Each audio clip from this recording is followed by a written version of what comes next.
Hello, ഇന്ന് Chandu and farm വന്നിരിക്കുന്നത് ലോകത്തിലെ തന്നെ ഏറ്റവും വലിയ ചലച്ചിത്ര സ്റ്റുഡിയോ സമുച്ചയമായ നമ്മുടെ റാമോജി ഫിലിം സിറ്റി കാണാനായിട്ടാണ്. ഏകദേശം 2000 ഏക്കറിലധികം സ്ഥലത്തായിട്ടാണ് ഇത് സ്ഥിതി ചെയ്യുന്നത്. ഹൈദരാബാദിലെ വിജയവാഡയിൽ ഹയാത് നഗർ എന്ന സ്ഥലത്താണ് ഈ ഫിലിം സിറ്റി സമുച്ചയം സ്ഥിതി ചെയ്യുന്നത്. നമുക്കറിയാം, ഹൈദരാബാദിലെ തന്നെ ഏറ്റവും വലിയ ഒരു വിനോദസഞ്ചാര കേന്ദ്രം കൂടിയാണ് ഇന്ന് ഈ ഫിലിം സിറ്റി സമുച്ചയം. നമ്മൾ രാമോജി ഫിലിം സിറ്റി വിസിറ്റ് ചെയ്യാൻ വരിക എന്ന് പറയുന്നത് അത് ആക്ച്വലി ഒരു ടൂർ പാക്കേജ് ആണ്. രാമോജി ഫിലിം സിറ്റി ടൂർ എന്ന് തന്നെയാണ് അവരതിനെ പറയുന്നതും. അപ്പോൾ ഇവിടെയാണെന്നുണ്ടെങ്കിൽ രാമോജി ഫിലിം സിറ്റിയുടെ ടിക്കറ്റ് കൗണ്ടറും ഫിലിം സിറ്റിയുമായിട്ട് ഏകദേശം ഒരു 6 കിലോമീറ്ററിന് മുകളിൽ ദൂരമുണ്ട്. അപ്പം നമ്മൾ ആദ്യം എത്തേണ്ടത് ഫിലിം സിറ്റിൻ്റെ ടിക്കറ്റ് കൗണ്ടറിലാണ്. അവിടുന്ന് നമ്മൾ എല്ലാവരുടെയും ടിക്കറ്റ്സ് ഒക്കെ എടുത്ത് അത് വെരിഫൈ ചെയ്തിട്ട് ഫിലിം സിറ്റിൻ്റെ തന്നെ ബസ്സുകളുണ്ട്. ഈ ബസ്സുകളാണ് നമ്മളെ പിക്ക് ചെയ്തിട്ട് ഫിലിം സിറ്റിയിൽ വരെ എത്തിക്കുന്നത്. അപ്പം നമ്മൾ മാക്സിമം നേരത്തെ ഇതിൻ്റെ ഓപ്പണിംഗ് സെറിമണീൻ്റെ ടൈമിൽ തന്നെ ടിക്കറ്റ് കൗണ്ടറിൽ നിന്ന് ടിക്കറ്റ് ഒക്കെ എടുത്ത് ഫിലിം സിറ്റിയിൽ തന്നെ എത്താൻ നോക്കുക. അപ്പോൾ ഓപ്പണിംഗ് സെറിമണി കാണുക. ആദ്യം തന്നെ അവർ നമ്മളെ ബസ്സിൽ കയറ്റി വിത്തൊരു ഗൈഡ് ഉണ്ടാവും. അവർ നമുക്ക് ഓരോ സൈഡിലും കാണുന്ന ലൊക്കേഷനുകൾ, മെയിൻ ആയിട്ടുള്ള ലൊക്കേഷനുകൾ എന്താണ്, പിന്നെ അതിൽ ഏതൊക്കെ മൂവീസ് അവിടെ ഷൂട്ട് ചെയ്തിട്ടുണ്ട്, അത് നമുക്ക് ആ ലൊക്കേഷനിലൂടെ പോകുമ്പോൾ തന്നെ നമുക്കറിയാം. നമ്മുടെ മനസ്സിലേക്ക് ഒരുപാട് നമ്മൾ കണ്ടു കഴിഞ്ഞിട്ടുള്ള മലയാളം സിനിമയാണെങ്കിലും പിന്നെ ഹിന്ദി, തമിഴ്, തെലുങ്ക് എല്ലാ സിനിമകളുടെയും ലൊക്കേഷൻസ് നമുക്ക് കാണുമ്പോൾ തന്നെ ആ മൂവീസ് ഓർമ്മ വരും. അപ്പോൾ അവരാണെങ്കിലും കൂടുതൽ പറഞ്ഞു തരും ഏത് മൂവിയിലെ ലൊക്കേഷനാണ്, നിങ്ങൾക്ക് ഏതൊക്കെ മൂവികളിൽ ആ പറയുന്ന ഗാർഡനോ അല്ലെങ്കിൽ ആ പറയുന്ന ബിൽഡിങ്ങോ ഒക്കെ കണ്ടിട്ടുണ്ട് നിങ്ങൾ, അതെല്ലാം അവർ എക്സ്പ്ലെയിൻ ചെയ്തു തരും. അപ്പോൾ ഓരോ സ്പോട്ടുകൾ അവർ കാണിച്ചു തരും. അതിനുശേഷം ഈ ടൂർ, ആ ഒരു ബസ് ടൂർ കഴിഞ്ഞിട്ട് നമുക്ക് ചില സ്പോട്ടുകളിൽ അവർ നമ്മളെ ഇറക്കും ബസ്സിൽ തന്നെ. അപ്പം നമുക്ക് ആ സ്പോട്ടിൽ ഇറങ്ങാം, നമുക്ക് അവിടെ പോയിട്ട് ഫോട്ടോസൊക്കെ എടുക്കാം. അത് മൊത്തമായിട്ട് കണ്ടിട്ട് നമുക്ക് തിരിച്ച് ഇറക്കി അതേ സ്റ്റോപ്പിൽ തന്നെ വന്ന് നിൽക്കുമ്പോൾ അടുത്ത ബസ് വരും. ആ ബസ്സിൽ നമുക്ക് കയറിയിട്ട് അടുത്ത സ്റ്റോപ്പിൽ ഇറങ്ങാം. അതിന് ഇൻ ബിറ്റ്വീൻ വരുന്ന സ്പോട്ടുകളൊക്കെ ഈ ഗൈഡുകൾ നമുക്ക് എക്സ്പ്ലെയിൻ ചെയ്തു തരും. അങ്ങനെ ഈ പറയുന്ന മെയിൻ കുറച്ച് സ്പോട്ടുകൾ ഉണ്ടാവും. ഇതിൽ നമുക്ക് ഏതെങ്കിലും സ്പോട്ടിൽ പിന്നീട് നമുക്ക് പോയിട്ട് ഫോട്ടോ ഒക്കെ എടുത്ത് കുറച്ച് ടൈം സ്പെൻഡ് ചെയ്യണമെന്നുണ്ടെങ്കിൽ അങ്ങനെ നമുക്ക് ടൈം സ്പെൻഡ് ചെയ്യാം. അതിനുള്ള ഫെസിലിറ്റിയൊക്കെ അവിടെയുണ്ട്. Film city day tour package എടുത്തിട്ട് നമ്മളിവിടെ ഫിലിം സിറ്റിനകത്ത് എൻ്റർ ആയി കഴിഞ്ഞിട്ട് ഇവിടുത്തെ കാഴ്ചകളൊക്കെ കണ്ടു തുടങ്ങുമ്പോഴാണ് നമുക്ക് ശരിക്കും മനസ്സിലാവുന്നത്. ഓരോ മൂവിയിലും നമ്മൾ ചൈനയിലും ലോകത്തിൻ്റെ പല ഭാഗങ്ങളിലും അതേപോലെ തന്നെ ഇന്ത്യയിലെ തന്നെ നോർത്ത് ഇന്ത്യ അടക്കമുള്ള പല സ്ഥലങ്ങളിലുള്ള ലൊക്കേഷൻസ് ഒക്കെ നമുക്ക് ഇവിടെ വെച്ചിട്ട് ഷൂട്ട് ചെയ്യാൻ കഴിയുന്ന രീതിയിലുള്ള ഫെസിലിറ്റീസ് ആണ് ഇവിടെ അവർ ക്രിയേറ്റ് ചെയ്ത് വെച്ചിരിക്കുന്നത് എന്നുള്ളത്. അതുപോലെ തന്നെ പല പാട്ട് സീനുകളും നമ്മൾ കണ്ടിട്ടുള്ള ഗാർഡനുകൾ, അതുപോലെ തന്നെ മൈതാനങ്ങൾ, റോഡുകൾ, ഇതൊക്കെ ഇവിടെ സെറ്റ് ചെയ്ത് വെച്ചിരിക്കുന്ന കാര്യങ്ങളാണ്. ഇതെല്ലാം പല സിനിമകളിൽ നമ്മൾ കണ്ടിട്ടുണ്ട്. അതുപോലെ തന്നെ പല വാട്ടർ ഫൗണ്ടെയിനുകൾ, ഇതിൽ തന്നെ ഏറ്റവും വലുതും ചെറുതുമായുള്ള കുറേ വാട്ടർ ഫൗണ്ടെയിനുകൾ ഇവിടെയുണ്ട്. ഇതെല്ലാം നമ്മൾ പല സിനിമകളുടെയും പാട്ടിൻ്റെയും സീനുകളുടെയൊക്കെ ബാക്ക്ഗ്രൗണ്ടിൽ നമ്മൾ കണ്ടിട്ടുള്ളതാണ്. അതേപോലെ തന്നെ നമ്മുടെ ഫേമസ് ആയിട്ടുള്ള ചെന്നൈ എക്സ്പ്രസ്സിലെ മീനാമ ടെമ്പിൾ, അത് ലൊക്കേഷനും ഇതേ ഫിലിം സിറ്റിയിൽ തന്നെയാണുള്ളത്. അത് നമുക്ക് ഫിലിം സിറ്റി ടൂറിലും ബസ്സിൽ ഇങ്ങനെ പോകുന്ന സമയത്ത് നമുക്ക് കാണാൻ പറ്റും. ഗൈഡുകൾ നമുക്കതിൻ്റെ ഡീറ്റെയിൽസ് ഒക്കെ എക്സ്പ്ലെയിൻ ചെയ്ത് തരും. ചൈനീസ് ഗാർഡനും മുഗൾ ഗാർഡനും മറ്റ് പാലസുകളോ അതുപോലെയുള്ള സ്ട്രക്ചറുകൾ മാത്രമല്ല ഇവിടെ ഈ ഫിലിം സിറ്റി സമുച്ചയത്തിനകത്ത് ഇവർ ചെയ്തിരിക്കുന്നത്. നമ്മളിവിടെ വന്നു കഴിഞ്ഞിട്ടുണ്ടെങ്കിൽ നമുക്ക് കണ്ടു കഴിഞ്ഞാൽ മനസ്സിലാവും. ഹോസ്പിറ്റലുകൾ, എയർപോർട്ട്, ഇതുപോലെ എല്ലാ തരത്തിലുള്ള ജയില് എല്ലാം ഇവിടെ നമുക്ക് ഷൂട്ടിംഗ് ലൊക്കേഷനുകൾ കാണാൻ കഴിയും. അത് ഞാൻ പറഞ്ഞ പോലെ തന്നെ ചില സ്ഥലത്തൊക്കെ ഷൂട്ടിംഗ് ലൊക്കേഷൻ ഷൂട്ട് നടക്കുകയാണെന്നുണ്ടെങ്കിൽ നമുക്ക് അവിടെ ഇറങ്ങി വിസിറ്റ് ചെയ്യാൻ കഴിയില്ല. അതേപോലെ തന്നെ രാജകൊട്ടാരങ്ങൾ, രാജസദസ്സുകൾ, ഇതൊക്കെ ഇവിടെ സെറ്റ് ചെയ്ത് വെച്ചിരിക്കുന്നത് നമുക്ക് വന്ന് കാണുവാൻ സാധിക്കും. പല സിനിമകളിലും നമ്മൾ നായികന്മാരുടെയോ അല്ലെങ്കിൽ ഫേമസ് ആയിട്ടുള്ള പല സിനിമകളിലും നമ്മൾ കണ്ടിട്ടുള്ള വീടുകൾ, അങ്ങനെയുള്ള വലിയ വലിയ കെട്ടിടങ്ങൾ, മാർക്കറ്റുകൾ, അതേപോലെ തന്നെ ഗ്രാമവീഥികൾ, അടുത്തടുത്ത വീടുകളൊക്കെയുള്ള കൊച്ചു കൊച്ചു ഗ്രാമങ്ങൾ, ഈവൻ നമ്മൾ നോക്കിക്കഴിഞ്ഞിട്ടുണ്ടെങ്കിൽ ലണ്ടൻ സ്ട്രീറ്റ് വരെ നമുക്ക് ഇവിടെയുള്ള ലൊക്കേഷനുകളിൽ കാണാൻ കഴിയും. ഡേ ടൂർ പാക്കേജ് സ്റ്റാർട്ട് ചെയ്ത് നമ്മൾ രാമോജിൻ്റെ ബസ്സിൽ കയറി ഇങ്ങനെ ചുറ്റിക്കറങ്ങുന്ന സമയത്ത് തന്നെ നമുക്ക് കാണുന്ന ഓരോ ലൊക്കേഷനുകളും ഓരോ കെട്ടിടങ്ങളും നമുക്ക് ഓരോ സിനിമയുടെ സീനുകളോ അല്ലെങ്കിൽ ഓരോ പാട്ട് സീനുകളൊക്കെ നമുക്കിങ്ങനെ ഓർമ്മ വരും. വലിയ ഷോപ്പിംഗ് മാളുകൾ, ഹോസ്റ്റൽസ്, അതുപോലെ തന്നെ കമ്പനി ബിൽഡിങ്ങുകൾ, ഓഫീസുകൾ, ഇതൊക്കെ അടങ്ങിയതാണ് ഈ ഒരു ഫിലിം സിറ്റി സമുച്ചയം. അതുകൊണ്ട് തന്നെയാണ് ഇതിനെ ലോകത്തിലെ തന്നെ ഏറ്റവും വലിയ ഫിലിം സിറ്റി സമുച്ചയം എന്ന് പറയുന്നത്. ഈ ടൂറിൽ നമ്മൾ പോകുന്ന സമയത്ത് ബസ്സിൽ ഇങ്ങനെ പോകുമ്പോൾ നമുക്ക് ഫിലിം സിറ്റിൻ്റെ കാര്യങ്ങളൊക്കെ കൺട്രോൾ ചെയ്യുന്ന അതിൻ്റെ ഒഫീഷ്യൽ ബിൽഡിങ്ങും നമുക്ക് കാണാൻ കഴിയും. ഇതിൽ ചില ലൊക്കേഷൻസ് ഒക്കെ ഇപ്പോൾ ടൂറിസത്തിന് വേണ്ടി മാത്രമാണ് അവർ യൂസ് ചെയ്യുന്നത്. അപ്പോൾ ടൂറിസ്റ്റുകൾക്ക് വന്ന് വിസിറ്റ് ചെയ്ത് കണ്ട് മനസ്സിലാക്കി പോകാൻ വേണ്ടി മാത്രം. ചില ലൊക്കേഷൻസ് ഇപ്പോൾ ഷൂട്ടിംഗ് നടക്കുന്നുണ്ട്.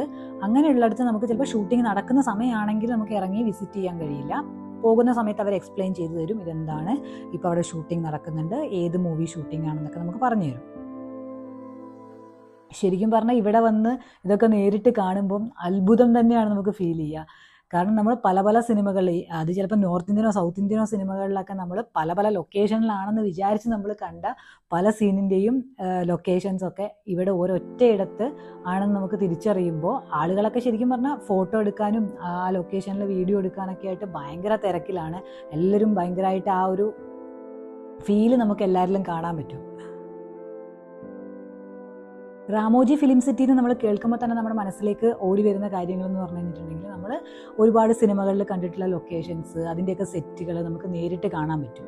സാധാരണക്കാരായ ആൾക്കാർക്കും ടൂറിസ്റ്റുകൾക്കൊക്കെ മെയിനായിട്ടുള്ളൊരു അട്രാക്ഷൻ എന്ന് പറഞ്ഞാൽ അത് തന്നെയാണ് ഇവിടെ.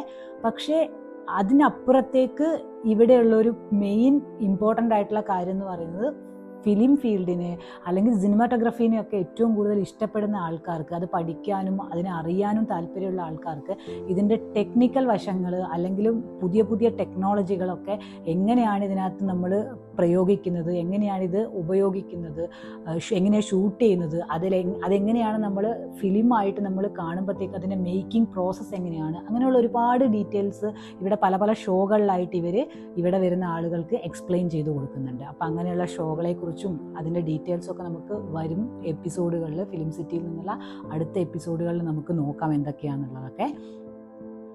1996 Ramoji film city സ്ഥാപിതമാകുന്നത്.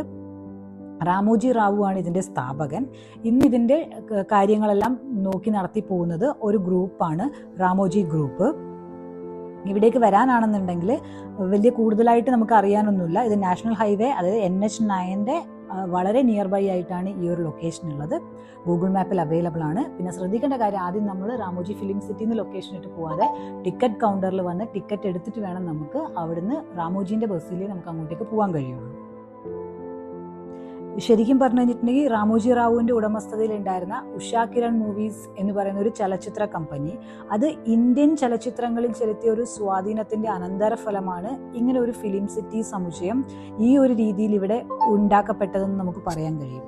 Usha Kiran movies നമുക്കറിയാം, ഏകദേശം 80-ലധികം ചലച്ചിത്രങ്ങളാണ് ഹിന്ദി, മലയാളം, തെലുങ്ക്, തമിഴ്, അതുപോലെ തന്നെ മറാത്തി, ബംഗാളി, കന്നഡ ഭാഷകളിലൊക്കെ നിർമ്മിച്ചിരിക്കുന്നത്. ഫിലിം സിറ്റി ടൂറിൻ്റെ ടിക്കറ്റ് എല്ലാം ബുക്ക് ചെയ്ത് നമ്മൾ ഈ മനോഹരമായിട്ടുള്ള അതിൻ്റെ കവാടം കടന്ന് അകത്തേക്ക് എത്തിക്കഴിഞ്ഞാൽ പിന്നെ നമുക്ക് ചുറ്റും നമ്മൾ കാണുന്ന കാഴ്ചകളൊക്കെ നമുക്ക് തന്നെ വിശ്വസിക്കാൻ കഴിയാത്ത അത്രയ്ക്ക് അത്ഭുതമുളവാക്കുന്ന കാഴ്ചകളാണ് നമ്മൾ കാണുന്നത്. ഡൽഹിയിലെ മുഗൾ ഗാർഡൻ്റെ മോഡല്, അതുപോലെ തന്നെ മൈസൂരിലെ വൃന്ദാവൻ ഗാർഡൻ്റെ മോഡല്, ഇതൊക്കെ നമുക്കിവിടെ കാണാൻ സാധിക്കുന്നു. കാടുകൾ, പൂന്തോട്ടങ്ങൾ, ഹോട്ടലുകൾ, റെയിൽവേ സ്റ്റേഷനുകൾ, അപ്പാർട്ട്മെൻറ്റ് ബ്ലോക്കുകൾ, മാളികകൾ, വർക്ക്ഷോപ്പുകൾ, അങ്ങനെ നിരവധി സെറ്റുകളാണ് ഈ ഫിലിം സിറ്റി സമുച്ചയത്തിനകത്തുള്ളത്. നമ്മൾ നോക്കിക്കഴിഞ്ഞിട്ടുണ്ടെങ്കിൽ ഇവിടുത്തെ കണക്കുകളൊക്കെ പറയുന്നത് 400 മുതൽ 500 സിനിമകൾ വരെയാണ് പ്രതിവർഷം ഇവിടെ കൈകാര്യം ചെയ്യപ്പെടുന്നതെന്നാണ്. ഇവർ പറയുന്നത് 15 ഷൂട്ടുകൾ വരെ വേണമെങ്കിലും ഒരു ദിവസത്തിൽ ഇവിടെ നടക്കാനുള്ള എല്ലാവിധ സജ്ജീകരണങ്ങളും അവിടെ ഉണ്ടത്രേ. നമ്മളിവിടെ വന്നിട്ട് ഈ ഫിലിം സിറ്റി ടൂർ നമുക്ക് എടുത്തു കഴിഞ്ഞിട്ടുണ്ടെങ്കിൽ AC ബസ്സും അവൈലബിൾ ആണ്, അതുപോലെ തന്നെ വിൻറ്റേജ് ബസ്സുകളും അവൈലബിൾ ആണ്. എനിക്ക് തോന്നുന്നു ഏറ്റവും കൂടുതൽ ആളുകളെ ആകർഷിക്കുന്നതും ആ റെഡ് കളറിലുള്ള ആ ഒരു വിൻറ്റേജ് ബസ്സുകൾ തന്നെയാണ്. ഈ ഒരു ഗേറ്റ് കടന്ന് നമ്മൾ ഉള്ളിലേക്ക് എത്തുമ്പോൾ കാണുന്ന കാഴ്ചകൾ എന്ന് പറഞ്ഞാൽ പല സിനിമകളിലും ജയിലിൻ്റെ സംബന്ധമായിട്ടുള്ള സീനുകളൊക്കെ ചിത്രീകരിച്ചിരിക്കുന്ന ഒരു ലൊക്കേഷനാണ്. ഇപ്പം ഇവിടെ ഷൂട്ടിംഗ് ഒന്നും നടക്കുന്നില്ല. നമ്മൾ ഈ ഒരു ടൂർ പാക്കേജ് എടുത്തിട്ട് 1 ഡേ വിസിറ്റിന് വരുന്ന ആളുകൾക്ക് കാണാനായിട്ട് അവർ തുറന്നു കൊടുത്തിരിക്കുകയാണ്. അപ്പോൾ അവിടെ നമ്മൾ നോക്കിക്കഴിഞ്ഞാൽ നമുക്ക് കാണാൻ പറ്റും ജയിലിൻ്റെ മുറികൾ, അതുപോലെ തന്നെ ജയിൽ പുള്ളികൾ, മറ്റ് ഉപകരണങ്ങളൊക്കെ നമുക്ക് അവിടെ കാണാൻ വേണ്ടി സാധിക്കും.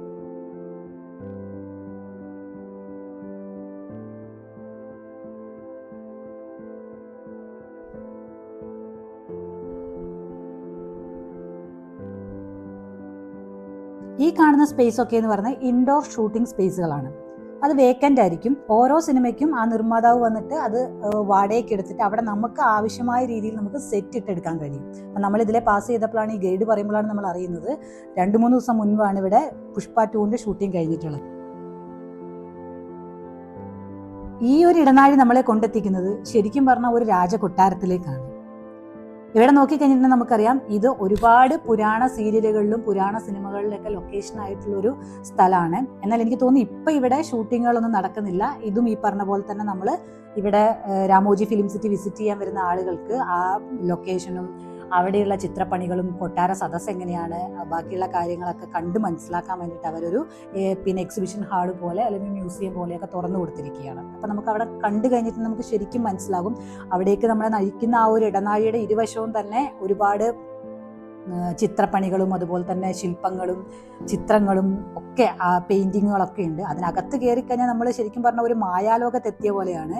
പണ്ട് കാലത്ത് ഏതോ ഒരു പ്രഗത്ഭമായ പ്രൗഢിയിലുണ്ടായിരുന്ന ഒരു രാജകൊട്ടാരത്തിന്റെ ഉൾഭാഗത്ത് നമ്മൾ ചെന്ന് നിൽക്കുമ്പോൾ കാണുന്ന കാഴ്ചകളാണ്. അവിടെ രാജസദസ്സ്, രാജാവ്, മന്ത്രിമാര്, പരിവാരങ്ങൾ ഒക്കെ ആയിട്ട് ഒരുപാട് കൊത്തുപണികളും പിന്നെ സ്വർണ്ണ കളറിലും അതുപോലെ തന്നെ പല രത്നങ്ങളുടെ ഒക്കെ പല കളറിലായിട്ട് നീലയും ചുവപ്പും ഒക്കെ പച്ചയിലൊക്കെ ആയിട്ട് ഇങ്ങനെ ലൈറ്റും അലങ്കാരങ്ങളൊക്കെ ആയിട്ട് നമ്മളെ നിൽക്കുമ്പോൾ തന്നെ എന്ന് പറഞ്ഞാൽ അവിടുത്തെ ആ ഒരു പില്ലറുകളും ഒരുപാട് പിന്നെ ആർച്ച് പോലുള്ള അലങ്കാരങ്ങളൊക്കെ കണ്ടു കഴിഞ്ഞിട്ട് അടിപൊളിയാണ്. ആളുകളാണ് അവിടെ ഫോട്ടോ എടുക്കാനും വീഡിയോ എടുക്കാനും ഈ രാജകൊട്ടാരത്തിൻ്റെ ഒരു പിന്നെ ബാക്ക്ഗ്രൗണ്ടൊക്കെ വെച്ചിട്ട് ഭംഗിയുള്ള ഫോട്ടോസൊക്കെ എടുക്കാൻ വേണ്ടി ആളുകൾ ഭയങ്കര തിക്കും തിരക്കൊക്കെ ആയിരുന്നു. നമുക്ക് അതിൽ തൊടാനോ അതിൻ്റെ ഉള്ളിലേക്ക് പോയിട്ട് അവിടെ പിന്നെ ഇരിപ്പിടങ്ങളിലൊന്നും ഇരിക്കാനോ അങ്ങനെയൊന്നും നമുക്ക് അവിടെ പറ്റില്ല.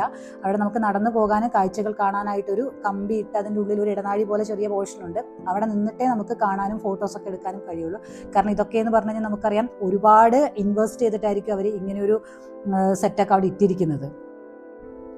അങ്ങനെ അവിടുത്തെ കാഴ്ചകളൊക്കെ കണ്ട് നമ്മൾ പുറത്തിറങ്ങി. ചെറിയൊരു മഴയൊക്കെ ഉണ്ടായിരുന്നു. അങ്ങനെ അടുത്ത വണ്ടി കയറി നമ്മൾ പിന്നെ അടുത്ത ലൊക്കേഷനിലേക്ക് പോവുകയാണ്. അതിൻ്റെ ഇടയിലുള്ള കാഴ്ചകളൊക്കെ അവർ നമുക്ക് വിവരിച്ച് തരും. ഇവിടെ ഈ ഇടതുഭാഗത്ത് നമ്മൾ കാണുന്നത് നമുക്ക് തോന്നുന്നത് ഒരു ജങ്ക്യാർഡ് ആണെന്ന് തോന്നുന്നു. മുന്നേ നമ്മൾ ഉപയോഗിച്ച സെറ്റിലൊക്കെ ഉപയോഗശൂന്യമായിട്ടുള്ള കാര്യങ്ങളൊക്കെ കൊണ്ടുവന്ന് അവർ കീപ്പ് ചെയ്യുന്ന ഒരു ജങ്ക്യാർഡ് പോലുള്ള സ്ഥലമാണിത്. ഫസ്റ്റ് എപ്പിസോഡ് നമ്മളിവിടെ നിർത്തുന്നു. തുടർന്നുള്ള കാഴ്ചകൾ നമുക്ക് അടുത്ത എപ്പിസോഡുകളിൽ കാണാം. Bye bye.